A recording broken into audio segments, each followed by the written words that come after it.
Saya, Anda sebagai analis politik, kira-kira melihatnya bagaimana? Apakah betul sebenarnya Jokowi sudah tahu soal ini, kemudian pada saat yang tepat dia muncul untuk menarik simpati publik, mungkin untuk mengembalikan memori masa pada saat dia, terutama pada saat pertama kali duduk di kursi kepresidenan. Ya, Mas Bud, kandang banteng, pengen jadi kandang gajah. mengubahnya jadi kandang gajah. Ya, saya melihat bahwa PSI sekarang ini saya kira sejak 2024 berusaha saling menarik para pendukung tradisional Pak Jokowi. Karena itu misalnya safari politik Pak Jokowi sekarang saya lebih melihatnya lebih utama untuk menaikkan suara PSI mulai dari Lampung dan sekarang karena tidak pemerintahan Prabowo Gibran baru atau masih berlangsung selama 20 atau 21 bulan, belum sampai 2 tahun. Tapi kalau kita perhatikan selama ini melalui pemberitaan media massa, apalagi media sosial, kita tahu begitu riuhnya persoalan-persoalan ekonomi, politik, hukum di negeri ini yang semuanya bermuara pada kinerja pemerintahan Prabowo Gibran. Dan itu terkonfirmasi pada survei yang baru saja dirilis oleh SMRC. Di tengah-tengah penurunan popularitas, penurunan elektabilitas Prabowo, kita juga tahu bahwa di sisi yang lain, Presiden ke-7 melanjutkan safari politiknya. Nah, dua hal ini yang akan kita perbincangkan, dan bersama kita sudah ada Direktur Program SMRC, Saiful Mujani Research Center, Bung Saidiman Ahmad. Terima kasih, Bung, sudah datang. terima kasih. Nah, Anda sudah merilis survei itu hasilnya, dan kita tahu popularitas, elektabilitas Prabowo anjlok terjun bebas. Ya. Nah, Anda bisa meng-highlight beberapa temuan penting dari itu. Jadi betul, kami baru merilis hasil survei terbaru yang kami lakukan di awal Juli, tepatnya 5-19 Juli 2026. Dan hasilnya seperti yang tadi Mas Heru katakan, kami mengukur sejumlah hal ya, terutama kita minta kepada warga untuk mengevaluasi jalannya pemerintahan, terutama kinerja Presiden Prabowo Subianto, dan hasilnya itu tadi ada penurunan yang cukup signifikan ya, sekitar sangat signifikan. Dari kita punya survei di November 2025, ya kurang dari setahun lalu, hasilnya ketika itu Pak Prabowo dinilai masyarakat yang puas terhadap kinerja Presiden Prabowo itu sekitar 81,2%. Nah, survei terakhir itu tinggal 51,1%. Terjun 30,1%. Ya. Dan tadi juga disebutkan ini ternyata punya dampak ya terhadap elektabilitas. Elektabilitas Pak Prabowo sekarang bukan lagi nomor 1 menurut yang kami ukur. Misalnya dalam simulasi semi terbuka itu kita kasih daftar nama kepada warga, ada 20 nama. Di dalamnya terdiri dari tokoh-tokoh, ketua-ketua partai, menteri-menteri yang populer, kemudian kepala-kepala daerah yang populer, dan juga nama-nama yang sebelumnya ikut di dalam pemilihan presiden dan wakil presiden. Hasilnya 35% memilih Deddy Mulyadi, 35%, dan hanya 14,5% yang memilih Prabowo Subianto. Di bawahnya ada nama Anies Baswedan, ada Gibran, ada AHY, dan seterusnya. Selisihnya 100% lebih. Ya. Dan kalau kita head to head antara KDM dengan Pak Presiden, itu angkanya selisihnya menjadi lebih jauh. KDM mendapatkan 59%, sekitar 59%, dan Prabowo Subianto sekitar 28%. Jadi itu yang terjadi. Kemudian kami juga menguji kira-kira apa yang menyebabkan approval rating atau tingkat kepuasan publik terhadap kinerja Prabowo ini dan juga elektabilitasnya mengalami penurunan. Kami menemukan ada korelasi yang signifikan antara penurunan itu dengan evaluasi publik terhadap kondisi ekonomi, kondisi politik, kondisi penegakan hukum, juga evaluasi publik terhadap 2 program utama pemerintah, yaitu makan bergizi gratis dan koperasi desa atau kelurahan merah putih. Jadi paralel gitu, bahkan kita uji statistik itu hubungannya signifikan. Sehingga survei ini kira-kira mengkonfirmasi sebetulnya teori yang sangat mapan ya di ilmu politik soal economic voting. Economic voting namanya. Di mana elektabilitas termasuk approval rating itu dipengaruhi oleh persepsi publik mengenai keadaan ekonomi secara umum. Nah, itu temuan ini mengkonfirmasi teori itu. dengan margin of error 3,7% sebenarnya ini bisa disebut sudah representatif atau enggak, menggambarkan realitas yang memang terjadi di masyarakat atau bagaimana? Ya, tentu saja ada margin of error tadi. Jadi dalam membaca margin of error itu kita harus membaca bisa ke atas ke bawah 3,7% atau ke bawah 3,7%. Atau untuk dikatakan signifikan, misalnya tadi pada elektabilitas, jarak antara Prabowo dengan KDM itu jaraknya tadi sekitar berapa itu ya, 35% dengan sekitar 15%, itu artinya sekitar 20-an persen. Itu artinya jaraknya signifikan itu karena masih tetap lebar ya. Lebar. Apalagi misalnya head to head. Jadi KDM turun 7,4% pun itu masih di atas 50. Masih di atas 50. Ini berat sekali ya. Belum sampai 2 tahun. Betul. Sebegitu buruknya. Anda melihatnya lebih ke dalam lagi. Selain angka-angka survei, apa sebenarnya yang sedang terjadi sekarang ini? Ya, jadi di survei itu yang menemukan angka-angka tadi. Jadi kita bertanya kepada warga itu dengan cara pertanyaan yang sangat sederhana sebetulnya. Kita minta mereka untuk mengevaluasi secara langsung. Keadaan ekonomi sekarang gimana? Bahkan sebenarnya juga ada pertanyaan di luar itu ya, pertanyaan yang sifatnya retrospektif. Kita tanya keadaan ekonomi sekarang dibanding tahun lalu bagaimana? Keadaan ekonomi sekarang dibanding tahun lalu terkait dengan ekonomi rumah tangga, itu retrospektif egosentrik itu istilahnya. Itu kita tanyakan dan semuanya konsisten ya, semuanya menurun, semuanya negatif. Artinya memburuk. Jadi sedemikian rupa persepsi publik. Itu data dari survei. Cuman kalau kita mau menafsir misalnya, kira-kira apa penyebabnya? Ya, kan kita bisa lihat. Seharusnya ya kita bisa melakukan kajian mungkin sifatnya kualitatif atau juga bisa menguji itu sebetulnya. Tetapi kalau kita lihat secara sepintas, memang di dalam 9 bulan, 8 bulan terakhir ada persoalan-persoalan besar yang sedang terjadi kan di masyarakat kita. Misalnya dimulai dari konflik di Timur Tengah, ada keikutsertaan atau pernyataan dari Prabowo untuk ikut di dalam koalisi BOP, koalisi yang dipimpin oleh. Lalu kemudian setelah itu ada serangan kepada Iran. Dan di dalam kajian studi kami menemukan bahwa serangan dan kepada Iran itu sangat tidak populer, itu sangat ditolak oleh publik. Dan Pak Prabowo membawa Indonesia kan, ada di dalam koalisi BOP itu. Jadi itu mulainya. Yang kemudian kita tahu bahwa serangan konflik di Timur Tengah itu kan berdampak pada ekonomi secara global termasuk Indonesia. Harga BBM naik, harga minyak naik dan seterusnya. Sehingga mungkin ya kita bisa tafsir ya itu salah satu yang dilihat oleh publik. Selain itu memang kalau kita lihat sejumlah indikator ekonomi nilai tukar rupiah yang itu kan dibicarakan di publik ya. Media sosial itu naik ke level bahkan melampaui level krisis moneter kan. Pernah sampai 18.000. Juga ada IHSG kita yang menurut ekonomis itu saya kira yang terburuk di dunia sekarang, penurunannya dalam setahun sekitar 30-an%, dan itu juga dibicarakan di publik lagi-lagi ya. Terlepas dari masyarakat ini ngerti atau tidak, tetapi ada sentimen, ada pembicaraan publik di dalam beberapa bulan terakhir soal ekonomi yang memburuk.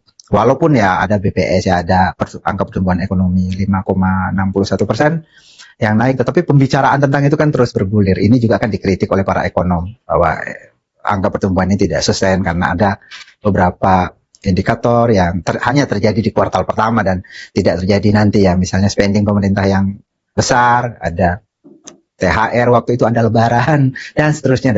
Jadi ada persoalan. Selain itu juga dari sisi penegakan hukum misalkan ada beberapa peristiwa. Ada kasus penyiraman air keras. Ada mulai penyiraman air keras, ada upaya kriminalisasi terhadap para intelektual yang kritis terhadap pemerintah ya, ada Profesor Saiful Mujani, ada Islah Barawi, itu kan menjadi perbincangan publik. Juga di beberapa tempat ada peristiwa penggagalan diskusi misalnya ya, di UI, di UNJ saya dengar juga demikian. Sementara dari sisi politik kita juga tidak mengalami perubahan dan bahkan semakin buruk ya. Yang paling buruk adalah di sistem politik kita sekarang hampir tidak ada partai yang mengambil peran sebagai oposisi kan. Nah, kalau melihat penurunan yang begitu tajam, terjun bebas ya dari semua aspek ekonomi, penegakan hukum, demokrasi dan seterusnya. Ini kira-kira pemerintahan terutama Presiden Prabowo masih bisa memperbaiki nggak? Memperbaiki kinerjanya. Kalau melihat track record selama hampir 2 tahun ini. Iya. Menurut Anda?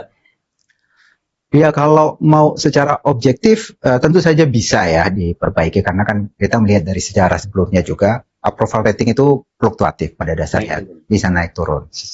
Tergantung bagaimana pemerintah merespons ya terhadap keadaan. Tetapi kalau dilihat dalam 2 tahun terakhir kan kritik-kritik publik semacam yang ditangkap oleh survei ini kan bukan baru sekarang saja. Bahkan publik juga sudah melakukan kritik secara langsung dan turun ke jalan. Agustus tahun lalu kan udah turun ke jalan, beberapa bulan terakhir, bahkan beberapa hari terakhir juga turun ke jalan gitu. Saya melihat responsnya belum ideal ya. Saya tahu direspon oleh beberapa pembantu presiden, katanya kami bekerja untuk rakyat, bukan untuk survei, bukan untuk survei. Bahkan ya respons yang terhadap mereka yang bersuara kritis itu kan dari presiden sendiri agak bermasalah, problematik ya. Menganggap mereka dulu ya waktu Agustus itu dianggap teror lah, ini makar lah, ini londo ireng lah dan seterusnya.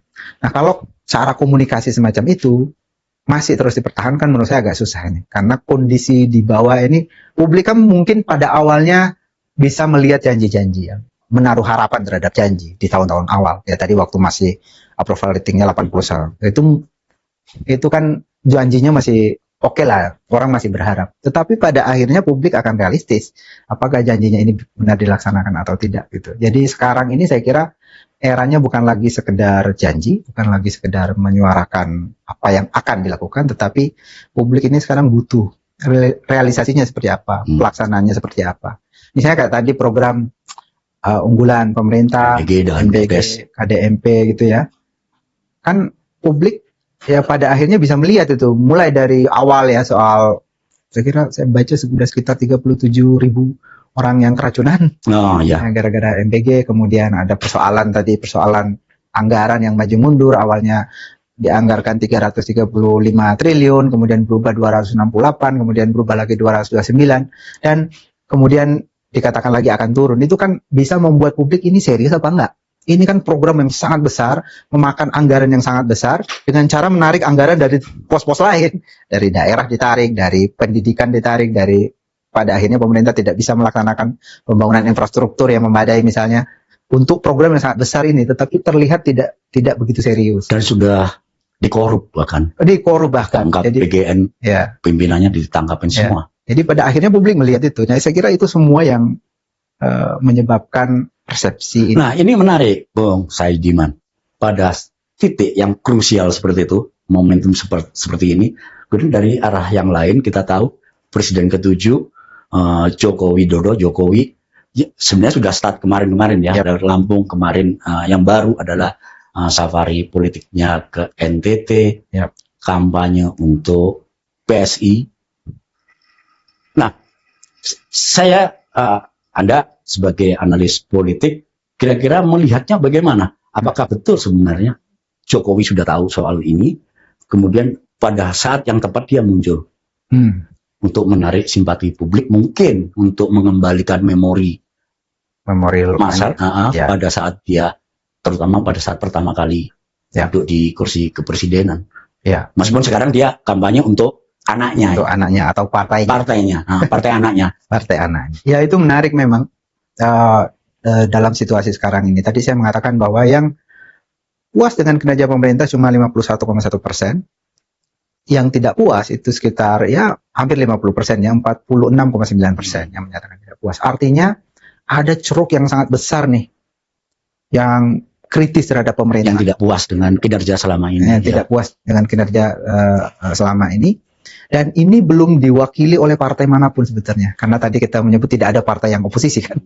Jadi menurut saya ini peluang ya bagi kekuatan politik, entah itu calon presiden atau partai politik. Karena ini belum ada yang garap nih yang mau mewakili ini. Kelompok yang kritis ini di parlemen belum ada salurannya. Nah, kalau partai-partai itu betul-betul pragmatis, mestinya ini dipikirkan. Nah, saya tidak tahu apakah Jokowi sampai kepada kesimpulan itu bahwa ada ceruk nih yang harus diwadahi. Tapi memang secara logis kalau publik kita kritis terhadap pemerintah, ada banyak sekali persoalan sekarang di dalam pemerintahan, tentu mereka akan membandingkan kan dengan sebelum-sebelumnya gitu. Ada Pak SBY dan ada Pak Jokowi yang sebelumnya jadi kelihatan lebih baik. Kelihatan lebih baik, meskipun di sana juga ada banyak kesalahan. Nah, itu logisnya. Ya bisa saja itu dimanfaatkan oleh Pak Jokowi, apalagi beberapa peristiwa belakangan ya. Ada posisi duduk Gibran lah yang tidak lagi sejajar dengan Pak Prabowo dan seterusnya. Ya bisa saja itu dimanfaatkan ya. Tetapi walaupun saya tidak expect Jokowi akan eksplisit, ya, sebagaimana yang kita tahu dari karakter Pak Jokowi kan dia memakai politik yang kita harus menafsir gerakannya kan, tidak eksplisit ya, tidak seperti orang-orang timur di kampung saya misalnya kalau mau mengatakan sesuatu itu kan langsung gitu. Nah, Pak Jokowi agak beda. Ya, ya B ya B. Tapi dengan dia turun ke lapangan, walaupun dia punya karakter politik yang semacam itu, tidak eksplisit menyatakan aspirasinya, tetapi dengan keliling ke lapangan ke basis-basisnya, dan di sana kemudian misalnya muncul atribut PSI di mana-mana partai gajah, ya lambat laun asosiasi publik terhadap PSI misalnya itu akan muncul juga. Tapi apakah masih sebegitu besar sebenarnya dari survei-survei Anda selama ini terhadap Jokowi? Apakah masih punya magnitude yang besar? Tentu tidak sebesar ketika dia menjabat ya. Tapi tadi saya mengatakan publik sekarang karena dia kecewa dengan yang sekarang, dengan pemerintahan sekarang, mereka tentu membandingkan ini logisnya, ini rasionalnya. Nah dari sisi itu saya kira posisi Pak Jokowi menjadi penting itu. Jangan lupa bahwa selama pemerintahan Pak Jokowi yang dia ini dalam pemerintahannya itu cukup stabil, misalnya tingkat approval rating. Bahkan ketika COVID-19, di mana ketika itu juga persepsi terhadap ekonomi ambruk gitu, dia tetap tingkat kepuasan publik masih terhadap di atas 50 ya, masih di atas 60%. Masih di atas 60%. Masih di atas 60%. Bahkan terakhir ya. Ya terakhir bahkan naik ya sampai 83%. Jadi dia orang yang cukup menjaga itu approval rating itu dan popularitas dan elektabilitas. Kalau kita baca misalnya bukunya Markus Metzner kan dia punya sejumlah instrumen. Salah satu instrumennya adalah menjaga inflasi. Dia selama pemerintahan itu seperti berkampanye terus-menerus, belusukan bahkan publik. Kita ingat pada saat kampanye 2014 ya, waktu itu ya, dia nanya soal PPID yang Prabowo tidak tahu itu apa. Ya. Itu kan tentang inflasi sebenarnya juga. Ya. Jadi pengakuan dia kepada Markus, dia menganggap inflasi ini sangat penting untuk menjaga popularitas, untuk menjaga approval rating. Itu sebabnya di dalam sepanjang pemerintahnya tentu turun naik tapi relatif stabil. Itu yang terjadi. Nah, ini menarik. Kalau kita bandingkan Jokowi pada saat sebelum 2014, sebelum jadi presiden, dia kan sebelum tidak pegang kekuasaan meskipun sempat jadi wali kota, gubernur. Kalau kita bandingkan, kita proyeksikan nanti di 2029. Jadi kondisinya sama. Saat itu dia belum punya populer sudah. Maksud saya belum punya kekuasaan sebagai presiden. 2014 dia running. Didukung PDIP, kemudian banyak relawan. Nah, di 2029 nanti kondisinya saya kira hampir bisa dikatakan hampir sama. Dia sudah nggak pegang kekuasaan lagi, ya kan? Apakah kira-kira Anda punya perbandingan nggak? Kira-kira bisa disetarakan nggak perbanding posisinya ini pada saat dia running 2014 dengan nanti di 2029 dia pasti kampanye untuk anaknya dan partai PSI. Ya, mungkin agak susah ya disamakan karena kan dia bukan dirinya sendiri yang akan maju kan. Betul, satu. Tetapi yang bisa dikatakan adalah bahwa karakter politik kita ini salah satu kekuatan atau basis politik itu, terutama untuk partai politik, itu adalah figur. Karena selain itu ada juga basis sosiologis kayak basis NU itu diwakili oleh PKB, mungkin basis Muhammadiyah sebagian atau kelompok Masyumi Lama diwakili oleh PAN, ada basis. Tapi yang tidak punya basis semacam itu dia diwakili oleh figur. Gerindra ada Prabowo, Megawati di PDIP dan seterusnya gitu ya. Nah, PSI ini kalau kita lihat ya kalau bisa dimanfaatkan dengan baik, saya kira Jokowi bisa menjadi salah satu figur yang membesarkan partai seperti dulu Demokrat karena ada figurnya SBY atau Gerindra karena ada Prabowo Subianto. Jadi saya melihatnya itu bahwa apakah anaknya bisa running dan kemudian cukup kompetitif dalam pemilihan presiden, tentu saja juga bisa ya, apalagi ya ditopang oleh figur bapaknya, tetapi ada yang membedakan dengan Jokowi ketika itu. Jadi Jokowi ketika itu muncul sebagai, saya ingat dia seperti muncul sebagai alternatif ya dari para politisi, figur politik yang mapan, yang established gitu ya, yang kalau kita pakai bahasa kawan-kawannya bagian dari oligark politik ya, oligarki politik darah Dia harapan. Dia harapan, dia seperti mewakili umumnya orang yang mungkin, dan masyarakat kita kan mudah terenyuh gitu. Jokowi adalah kita. Jokowi adalah kita. Ini kok tiba-tiba ada orang yang lahir dari pinggiran sungai, tiba-tiba mau nih maju menantang para oligark itu, yang sepanjang hidupnya dia elit, super elit itu. Jadi ada harapan semacam itu. Dan yang harapan semacam itu sepanjang pemerintahannya kan dijaga gitu kan. Dia selalu mengidentifikasi diri sebagai bagian dari orang banyak, sebagai bagian dari masyarakat menengah ke bawah. Itu dijaga terus. Nah, mungkin kalau pertanyaannya mengarahnya ke kasus Gibran mungkin agak beda gitu. Gibran bukan Jokowi kan, dia adalah anak presiden. Dia adalah elit, ya sama dengan Prabowo, sama dengan Megawati, sama dengan elit-elit politik yang mapan lain. Saya mungkin agak susah kalau kita pakai perbandingan itu karena titik berangkatnya berbeda. Menarik, berarti Anda bisa kira-kira prediksi Anda nanti Gibran akan tetap digandeng Prabowo nggak dalam situasi yang sekarang?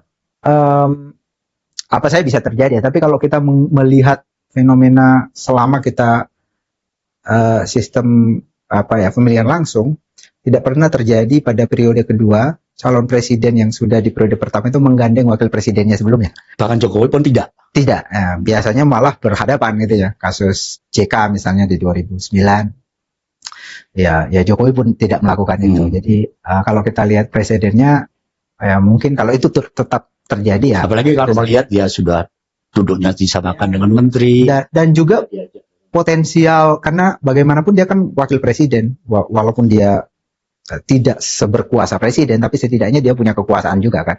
Dan itu bisa juga dimanfaatkan di dalam pemilihan nanti. Ya dia potensial menjadi, menurut saya dia lebih potensial menjadi rival dibanding bersama kembali kalau situasinya seperti ini. Cuman harus ada catatan ya, bahwa ternyata kalau kita lihat survei sekarang yang lebih mengancam itu bukan Gibran sebenarnya, tapi KDM tadi. KDM. Kalau untuk menghadapi KDM harus menggandeng wakilnya sekarang, ya bisa jadi itu berubah gitu ya. Kalau untuk bisa mengalahkan KDM itu harus bergabung kembali Prabowo Jokowi, ya itu juga bisa dilakukan. Nah ini juga menarik. Kalau melihat popularitas dan bahkan elektabilitas KDM yang jauh melampaui Prabowo yang sekarang, kemungkinan saya nggak tahu. Gerindra pasti akan mengusung Prabowo kan. Sementara KDM dari partai yang sama. Ya, nah itu juga. Tapi kalau lihat track recordnya KDM juga bisa dengan gampang dia bisa pindah-pindah partai. Sekarang ada Jokowi dan PSI. Maksud saya, apakah mungkin, ya pasti mungkin, misalnya memasangkan KDM dengan Gibran. Itu kombinasi yang menarik ya, kombinasi Sunda Jawa itu. Ya, dari sisi sosiologis. Selama ini kan semacam ada sentimen gitu. Kalau orang-orang Sunda naik, sentimen masyarakat Jawa secara keseluruhan itu ada yang berasumsi demikian, sehingga perlu itu kombinasi. Perlu ada Jawanya gitu ya. Bisa KDM dengan Gibran atau bisa KDM dengan AHY juga sebetulnya. KDM dengan AHY. Ya, karena AHY juga lumayan, walaupun elektabilitasnya tidak setinggi yang lain ya, tapi bersaing lah di posisi ketiga. AHY, Gibran, ada Anies di sana gitu. Di survei Anda Gibran posisi keempat kalau nggak salah ya. Kalau Prabowo nggak mau ajak dia, apa kira-kira alasannya? Ya bisa aja, tentu terbuka kemungkinan tadi kalau kemudian itu menjadi syarat untuk bisa mengalahkan KDM. Kalau KDM maju ya, karena pasti harus ada kalkulasi. Karena kan apalagi misalnya mereka kan sudah punya pengalaman gabungan Prabowo Jokowi ini melalui Gibran, itu udah pernah menjadi kekuatan politik yang sangat besar kan di pemilu sebelumnya. Itu yang terjadi. Kalau suara Gibran tadi dibeli 7%. Kalau nggak salah ya. Di semi terbuka urutan ketiga itu Anies Baswedan 8,2, kemudian Gibran 7,7%, di bawahnya ada Agus Harimurti 4,9. Ganjar 4,2, kemudian Mahfud MD 4%. Artinya masih lumayan. Masih 7% lebih kan ya, Ya masih 7% lebih. bersaing ya, bersaing di posisi ketiga lah. Anies, Gibran, Agus, Ganjar, Mahfud. Itu satu klaster.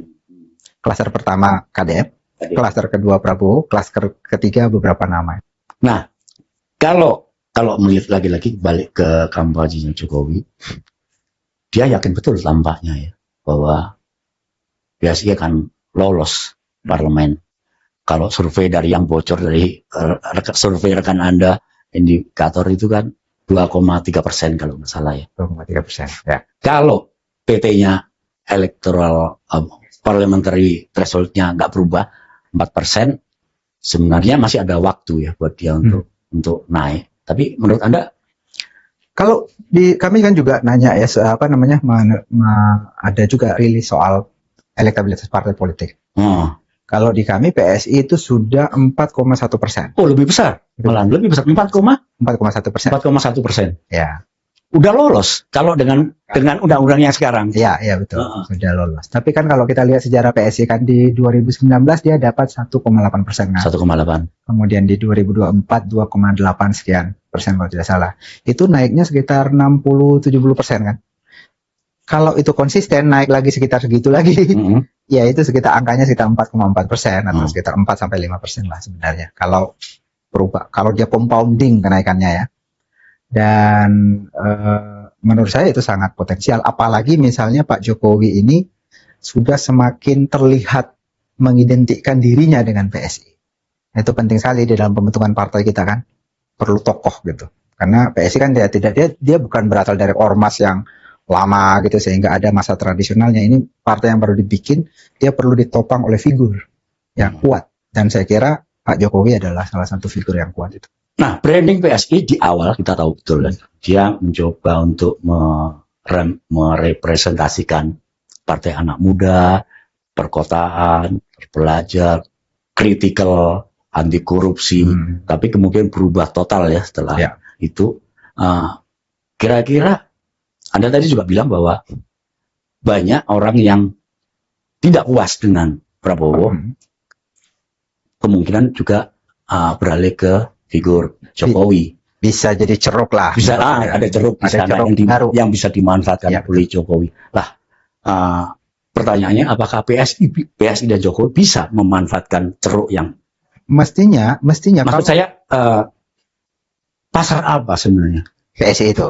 Pasti bukan yang kemarin di awal pembentukan PSI kan. Anak muda yang kritis, anak muda yang enggak juga. Sebenarnya ada yang berubah dari PSI sebetulnya kalau saya amati, tapi ada juga yang tetap sebetulnya. Ya misalkan dulu kan slogannya dua kan, anti korupsi, anti intoleransi kan. Anti intoleransi. Dan kemudian mereka menyasar kelompok masyarakat muda perkotaan. Nah dalam pemilu 2024, kalau kita lihat itu basis-basisnya masih itu sebetulnya, ditambah aja. Misalnya dia tetap kuat di Jakarta, di Banten masih tetap kuat, di wilayah-wilayah yang minoritas itu masih kuat kan. NTT, Papua, mungkin sebagian Maluku, Manado, Sulawesi Utara, gitu. Masih itu basisnya. Jadi kalau kita lihat dari sisi basis, walaupun mungkin sebagian orang melihat orientasi politik PSI berubah, tetapi sebenarnya dari sisi perolehan suara mereka justru mereka memperkuat diri di basis-basisnya yang memang sebelumnya mereka sudah ada di sana. Ada penambahan anggota DPRD kan dari wilayah-wilayah itu. Jadi saya melihat itu. Yang berubah mungkin dari PSI ya bagian-bagian tertentu kan. Misalnya dulu dia melihat Prabowo Subianto sebagai musuh politik lah dalam pengertian ini. Karena waktu itu melawan Jokowi kan. Berteman. Tapi kan Jokowi juga melakukan itu sebetulnya kan. Betul. Dulu ya itulah. Ada perubahan itu. Tapi apakah secara fundamental berubah? Kalau dilihat dari pemilih, tampaknya belum terlalu. Hanya sebagian kecil yang kecewa gitu mungkin. Yang elitnya mungkin berubah ya. Misalnya sekarang kalau dulu kan lebih dominan orang seperti Grace Natali, ada Andi Budiman, macam-macam ya. Sekarang ada orang seperti pemain naturalisasi dan menjadi sangat dominan di elit ya. Termasuk ya beberapa inilah orang ex Nasdem gitu ya, masuk ke sana. Tapi saya melihat sampai sekarang itu di elit. Di bawahnya tampak dugaan saya mereka masih masih mungkin untuk menambah kekuatan di memang yang basis sebelumnya itu. kelompok muda, perkotaan, dan juga basis minoritas. Dan dalam beberapa peristiwa intoleransi belakangan kan PSI walaupun tidak segencar dulu, ya tetap melakukan advokasi terhadap persoalan-persoalan minoritas itu kan. Mungkin karena itu Kaisang sebagai ketua umum PSI berani menyatakan akan maju di Jawa Tengah 5. Ya, itu basisnya PDI Perjuangan. Ya. Kandang banteng. Kandang banteng. Pengen jadi kandang gajah gitu. Pengen mengubahnya jadi kandang gajah. Ya. Saya melihat bahwa PSI sekarang ini saya kira sejak 2024 ya berusaha sekali menarik para pendukung tradisional Pak Jokowi kan. Karena itu misalnya kayak safari politik Pak Jokowi sekarang saya lebih melihatnya lebih utama untuk menaikkan suara PSI. Mulai dari Lampung dan sekarang NTT itu. Karena di dalam survei-survei sebelumnya suara PSI memang di bawah itu ya, seperti survei indikator itu kan masih 2,3. Sebelum-sebelumnya itu cuma 1, walaupun mereka sudah dapat 2,8 tapi kemudian di survei-survei setelah itu dia tidak lebih dari 2% gitu. Nah, saya kira itu yang ingin sasaran utama dari safari politik dari Pak Jokowi sekarang ya, menaikkan partainya. Kan bagaimanapun seorang tokoh sebesar apapun kalau dia tidak punya partai politik ya susah juga. Betul. Untuk tetap eksis dalam politik Indonesia gitu. Nah, dia berani menantang itu pada saat yang sama, berdasarkan survei Anda juga ya, dari SMRC, kan setidaknya ada 4 partai itu yang suaranya naik. PDIP, PDI Perjuangan, Golkar, Demokrat, dan Nasdem. Ada penjelasannya, kenapa? Sebenarnya kalau kita ukur dari hasil pemilu, umumnya partai sebenarnya agak turun ya. Semua partai? Ya, semua partai, kecuali ada kenaikan sedikit Partai Demokrat ya, dari perolehannya 7,4% sekarang 8,1%. Partai-partai yang lain relatif turun ya, misalnya PAN, PKS, Nasdem, PKB itu kan 7-10%. Sekarang itu 5 bahkan PAN itu 1,9%. Jadi relatif turun. Sementara Gerindra ini sempat naik tinggi sekali di survei Maret. Itu sempat mencapai 29%. Padahal di pemilu kemarin kan sekitar 13%.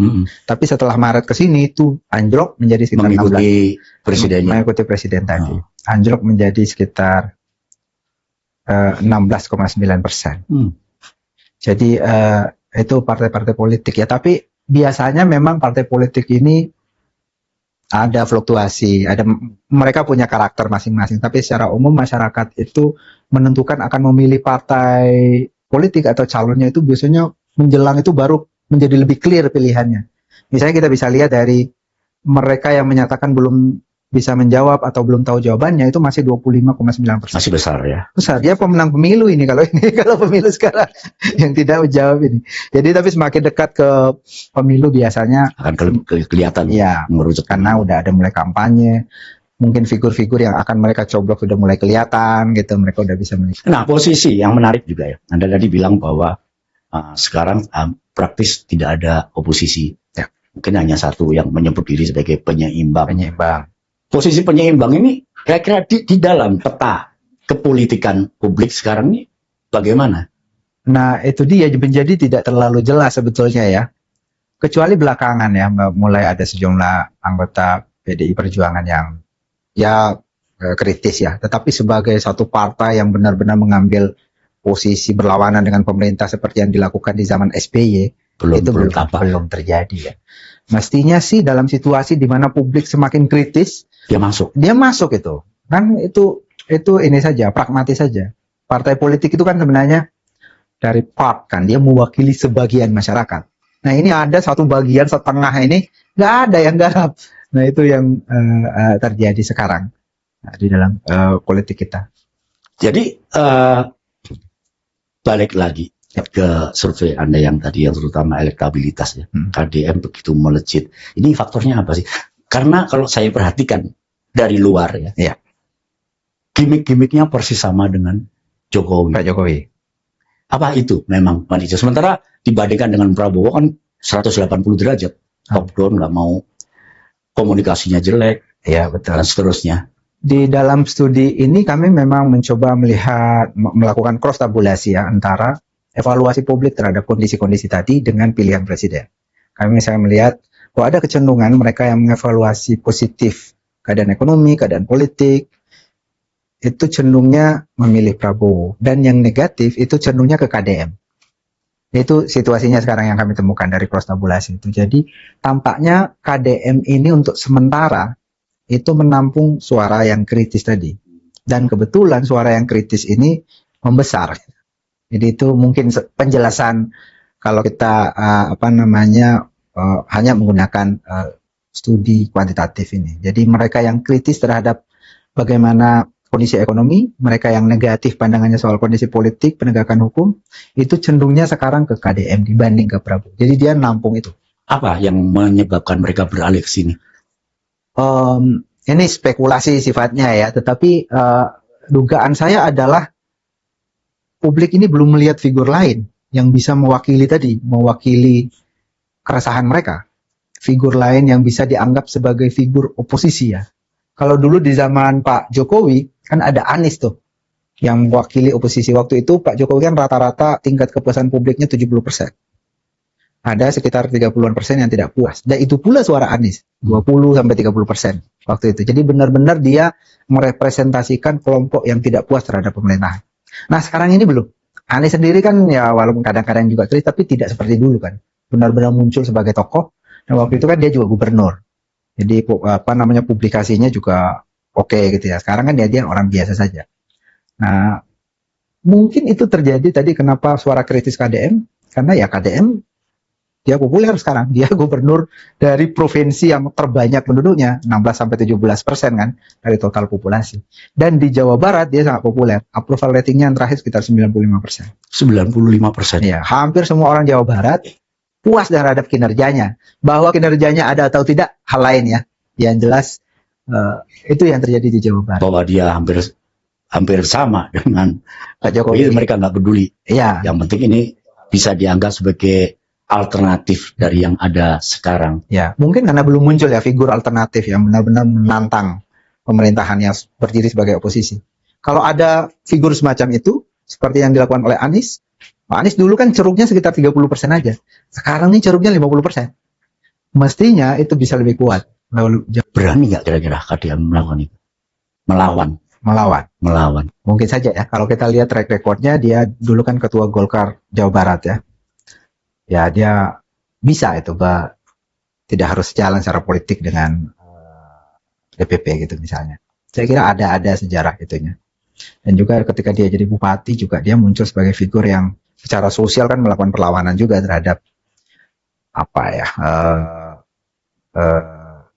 terhadap budaya keagamaan yang mapan dengan datang dengan gerakan kulturalnya membawa sentimen kesundaan itu kan juga perlawanan. Jadi kalau kita lihat dari sisi itu ya adalah kemungkinan untuk agak bagus lah yang kita hati dulu ya. Ada ininya lah. Dia punya sejarah perlawanan juga dengan tingkat tertentu.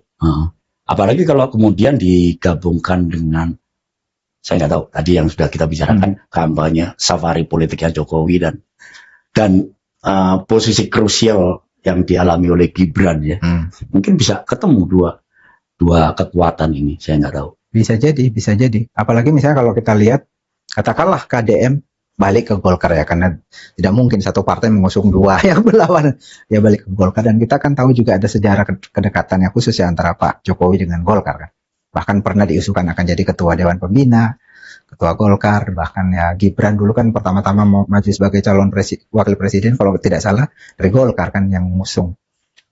Jadi ada kedekatan khusus lah dengan itu ya, itu sangat mungkin terjadi. Apalagi kalau kita lihat Golkar ini partai yang tidak ideologis, dia pragmatis saja. Siapa yang mungkin menang ya mereka bisa gitu bermanuver. Terakhir Bung, yep.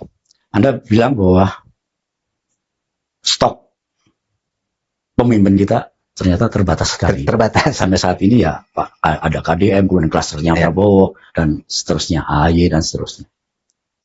Dari partai penyeimbang misalnya, biasanya PDI Jawa Hari sudah punya itu. Tapi sekarang kita lihat nggak ada. Ya betul. Kalau tadi dikatakan bahwa stok kepemimpinan nasional kita sekarang sangat kurang, ya betul sekali. Tadi di 7 besar di dalam survei semi terbuka kami itu kan di sana ada nama KDM, Prabowo, ada Anies, Gibran, AHY, Mahfud, Ganjar. 5 di antaranya itu adalah orang yang sebelumnya namanya ada di dalam surat suara pemilihan sebelumnya. Betul. Nah, hanya ada 2 pendatang baru sebetulnya di situ, KDM dan AHY. Jadi itu benar-benar menggambarkan bahwa stok kepemimpinan kita untuk sekarang ini ya masih sangat terbatas. Masih nama-nama lama. Ada kemungkinan akan muncul nama-nama baru misalnya. Kalau melihat petanya seperti ini. Bisa saja. Dulu kan saya agak lupa-lupa ya, kayak Jokowi waktu itu kan 3 tahun sebelumnya yang belum kelihatan ya. Tetapi yang mungkin tidak muncul sekarang adalah tokoh-tokoh politik lokal, kepala-kepala daerah yang cemerlang gitu ya. Agak beda zaman dulu kan, agak banyak tuh dulu kan. Ada Risma, ada Ahok, itu benar cemerlang gitu, kepala-kepala daerah di berbagai tempat. Dan waktu itu sekarang nggak muncul ya? Sekarang nggak muncul. Nah, nggak tahu apa yang terjadi. Ada sih Shirley dari Maluku Utara. Ya Shirley, tapi walaupun juga banyak kritikan betul, juga ya terhadap beliau karena kedekatannya dengan para pengusaha. Itu yang membedakan, tidak muncul. Sementara sebetulnya di dalam beberapa pemilu terakhir rekrutmen kepemimpinan nasional yang cukup efektif itu justru dari kepala daerah. Karena menurut studi kami, ketika kita tanya kepada publik apa alasan mereka memilih calon tertentu, yang paling utama itu dilihat rekam jejaknya. Dan ya rekam jejak itu bisa dilakukan melalui kepala daerah itu. Dia melihat rekam jejaknya, soal kedekatan mereka dengan rakyat, dan soal integritas. Apakah dia punya kasus korupsi atau tidak. Itu 3 hal yang selalu menjadi pertimbangan publik. Karena itu mestinya ya kepala daerah itu menjadi basis untuk seorang tokoh naik tingkat menjadi presiden atau calon presiden. Seperti yang dilakukan oleh Pak Jokowi. Gitu. Oke, kita masih punya waktu 2-3 tahun ya, untuk melihat apakah akan muncul pemimpin-pemimpin baru alternatif seperti kemarin-kemarin atau tidak, kita lihat saja. Terima kasih, Bu. Terima kasih banyak. Terima kasih, dan saudara, kalau Anda menyukai perbincangan kami, silakan subscribe, like, atau membagikannya ke teman-teman Anda. Saya Heruwintar Moko, terima kasih, sampai jumpa.